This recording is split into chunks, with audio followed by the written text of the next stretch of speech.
Before World War I, the primary mindset of the United States was centered around neutrality and a focus on domestic growth. Following the trauma of the Civil War and the upheavals in Europe, many Americans favored a policy of isolationism, aiming to avoid entangling alliances and unnecessary conflicts that could threaten their national stability. President George Washington's farewell advice to avoid permanent foreign alliances still influenced political thought, emphasizing the importance of remaining outwardly neutral in European disputes. During this period, the U.S. was experiencing rapid economic expansion, with increased trade and industrial growth boosting the nation's prosperity.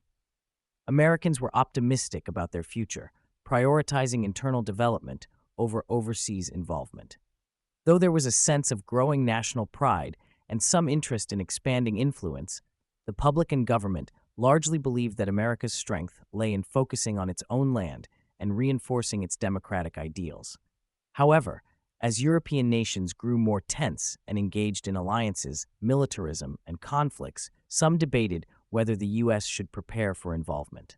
Despite this, the dominant view remained cautious, emphasizing peace, trade relations, and self-reliance. It wasn't until the outbreak of World War I in 1914 that the U.S. began to reconsider its stance, eventually shifting from neutrality to active engagement. But before the war, the primary mindset was one of non-involvement and peaceful progress.